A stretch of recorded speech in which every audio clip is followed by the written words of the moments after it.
Pak Novel nih mau bergabung bersama Polri untuk mencegah korupsi. Ada indikasi emang nih Pak sampai mau ikutan gabung di situ nih? Kita jangan benci kepada institusi tertentu gitu ya. Bencinya korupsinya ya. Kita benci kepada perilaku. Kalau perilakunya korup, perilakunya jahat, itu harus kita benci.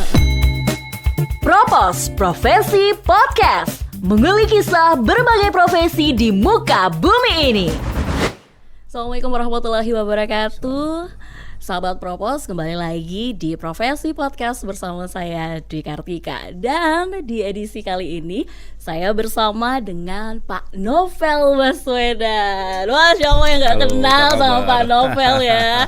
Nah ini kita mau ngobrol-ngobrol banyak nih bersama dengan Pak Novel yang merupakan Wakil Kepala Satgasus Pencegahan Korupsi di Polri. Banyak yang belum tahu nih Pak Novel, Satgasus itu apa sih? Bisa diceritakan dulu nih Pak Novel.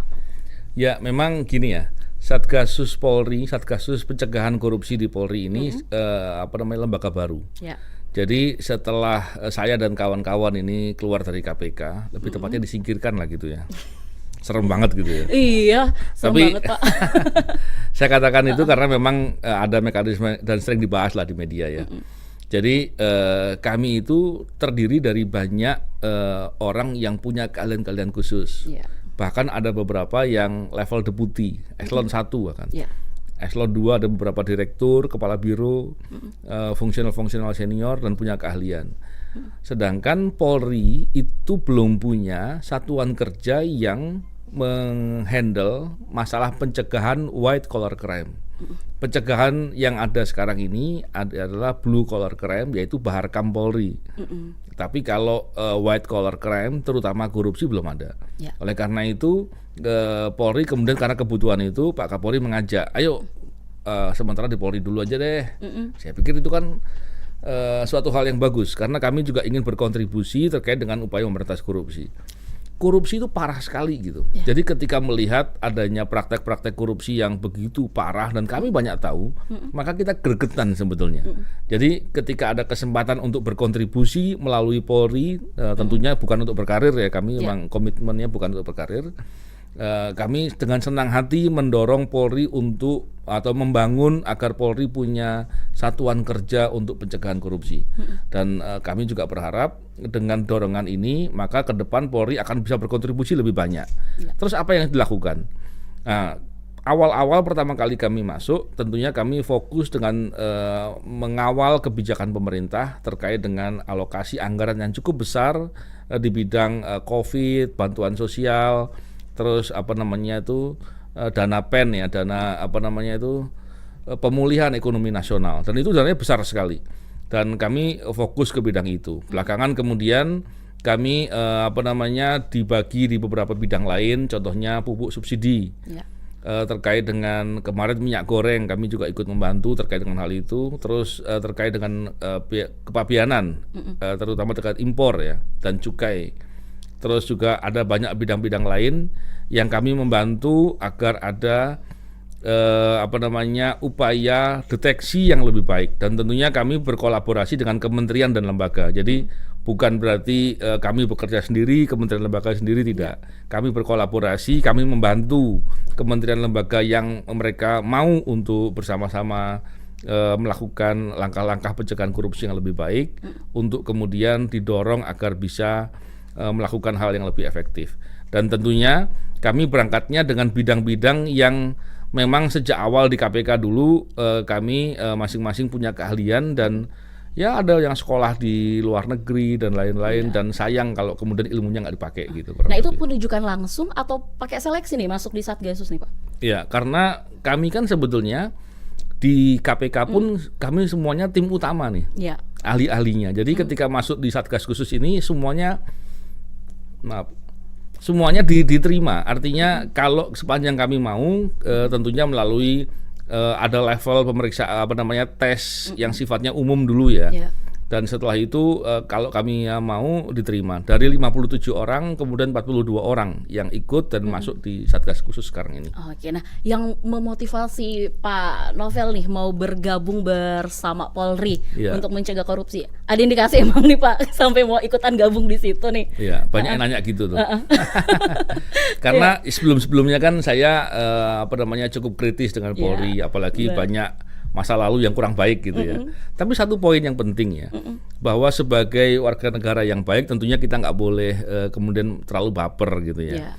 Saya juga ingin menunjukkan kepada semua pihak bahwa saya dengan Polri, dengan sebagai lembaga Polri ini nggak ada masalah. Dan saya melihat Polri juga lembaga yang penting. Dan tentunya kita mendorong akan Polri menjadi lebih baik. Dan ketika saya kemudian mau masuk di Polri ini salah satu bentuk yang menggambarkan bahwa kepentingan negara di atas segala kepentingan yang lain. Artinya kita ingin ke depan menjadi lebih baik. Kita jangan benci kepada institusi tertentu gitu ya. Bencinya korupsinya ya. Kita benci kepada perilaku. Kalau perilakunya korup, perilakunya jahat, itu harus kita benci. Dan kita tidak pernah permisif terkait dengan perilaku korupsi.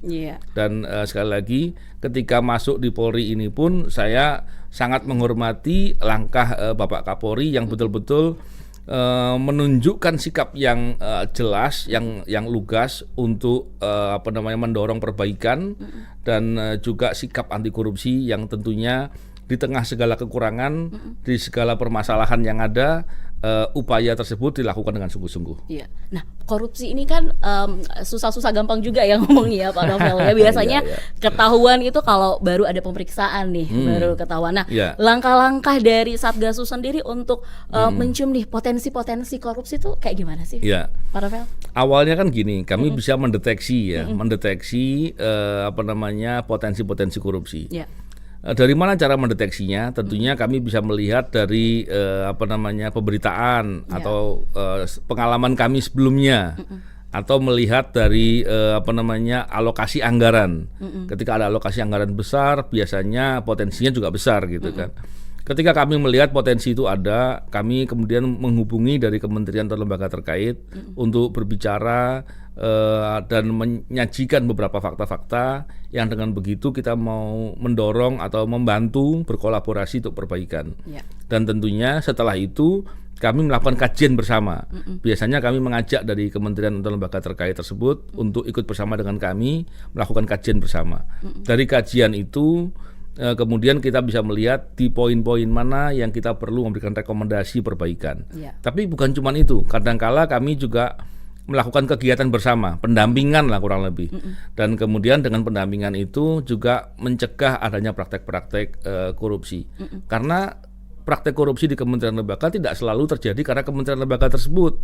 Bisa jadi ada pihak dari luar, contohnya oknum penegak hukum, oknum politisi, dan banyak-banyak lain, dan kemudian itu membuat kementerian lembaga tidak berdaya. Tapi kalau didampingi, paling tidak mereka ada temannya lah gitu.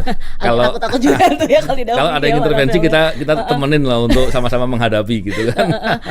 Intinya didampingi supaya tidak terjadi tindak pelanggaran begitu. Nah, ini untuk pendampingannya sendiri Pak Novel, apakah khusus di dalam tubuh Polri sendiri atau ada keluar juga nih pendampingan dan edukasinya?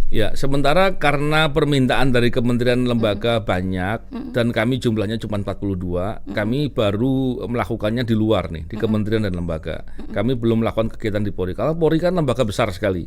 Kalau kami masuk di Polri nanti sama sekali nggak kegiatan di luar itu, karena terlalu luas. Tapi kebijakan Pak Kapolri tentunya kita mendorong yang berhubungan dengan hal-hal terkait dengan pertumbuhan ekonomi, dan kita mendorong hal-hal yang terkait dengan kepentingan masyarakat yang mendasar. Maka fokusnya di situ adalah bansos, contohnya kami bersama dengan Menteri Sosial Bu Risma, kami sering rapat dengan beliau, dengan timnya. Contohnya terkait dengan pupuk bersubsidi, kita tahu loh bahwa ternyata subsidi pupuk itu per tahun 29 triliun kurang lebih. Kan besar banget, dan itu berkaitan dengan kepentingan petani.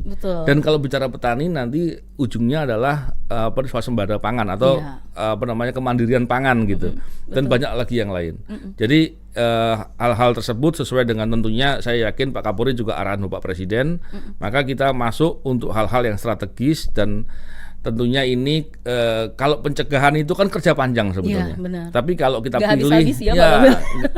waktunya akan lama lah gitu. Tapi kalau kita ambil di sektor-sektor yang terukur, kita berharap dorongan perubahannya akan mudah terlihat. Iya. Nah ini untuk pencegahannya sendiri nih Pak Novel, upaya mengetahui bahwa wah ini di tubuh Polri ini udah terbangun nih jiwa-jiwa anti korupsinya, itu apa saja tuh indikatornya? Ya. Selama Satgas ini sudah berapa lama Pak Novel? Maaf. Setahun setengah. Setahun setengah. Nah kurang lebih dalam 1 tahun setengah Ya. ini sudah ada indikator-indikator yang terlihat Pak Novel. Memang untuk menilai apakah sudah ada perubahan menjadi lebih baik di internal Polri terkait dengan anti korupsi, yang menilai masyarakat harusnya. Oleh karena itu kita selalu berharap masyarakat itu betul-betul mau mengambil peran serta masyarakat untuk memberikan saran, kritik, laporan dan lain-lain. Harapannya bukan cuma terkait dengan masalah penegakan hukum, tapi hal apapun yang berhubungan dengan potensi korupsi itu mesti dilaporkan. Itu dilaporkan langsung ke Satgasusnya? Enggak, ada mekanisme pelaporan. Ke kami juga, karena kami bukan menghandle laporan ya. Jadi kami juga bukan petugasnya. Tapi jangan sampai masyarakat dengar ini, wah kita ada indikasi nih, ada indikasi korupsi nih, kita lapor aja nih langsung ke Pak Novel nih. Iya. Itu gimana caranya? Karena kami bukan membidangi terkait dengan pelaporan, tentunya nggak bisa. Tapi tentunya kalau laporannya ke saya akan menindaklanjuti dengan cara menyalurkan laporan itu ke bagian terkait. Tapi yang paling penting adalah ketika kita semua itu betul-betul paham bahwa ternyata korupsi itu bukan sekedar uang negara yang diambil, tapi ada perilaku suap, pemerasan, gratifikasi. Kalau kita paham, paling tidak kita tahu, oh itu berbuat korupsi loh, oh si B berbuat korupsi loh. Dengan begitu, dengan mengetahui, harapannya kita bisa ikut mengkritisi dan melaporkan. Kita tentunya mau menolong orang yang berbuat korupsi agar berhenti dari berbuat korupsi. Itu yang kita tolong dia. Ya. Kita sama-sama menolong dia Pak Novel ya. Nah Pak Novel, tantangan sebagai bagian dari satuan kerja ini, satuan khusus ini apa nih? Memang begini. Tantangan yang terberat ini gini. Saya terutama, saya kan selama ini belum pernah bekerja di bidang pencegahan korupsi. Bilangnya penindakan terus, pemberantasan terus nih ya. Ketika penindakan bidang di pencegahan, kita kan harus mengubah pola pikir ya. Betul. Dan yang kedua, bicara pencegahan itu kita mesti masuk dengan cara yang baik dan tergantung dari kementerian lembaganya. Kalau mereka kooperatif menerima baru bisa. Tapi kalau mereka resisten untuk menolak nggak bisa. Ini menjadi kendala. Yang ketiga adalah pencegahan itu kerja panjang. Jadi kalau pencegahan baru berjalan berapa lama, ditanya mana hasilnya, bingung kita kan, waduh mana hasilnya ini. Apalagi kan baru 1,5 tahun nih. Jadi kerja panjang. Oleh karena itu memang kami memilih area-area yang akan terukur, dan kemudian kami melakukan dengan skema-skema yang kemudian mudah untuk bisa dilakukan evaluasi. Baik, nah sudah lama nih Pak Novel bergerak di bidang yang berkaitan dengan korupsi nih. Kira-kira kalau disuruh milih nih Pak Novel, memilih profesi di luar yang berkaitan dengan korupsi, Pak Novel mau jadi apa sih Pak Novel? Saya bingung suruh jadi apa, tapi paling enggak beginilah. Saya bidangnya hukum, saya pernah berdagang,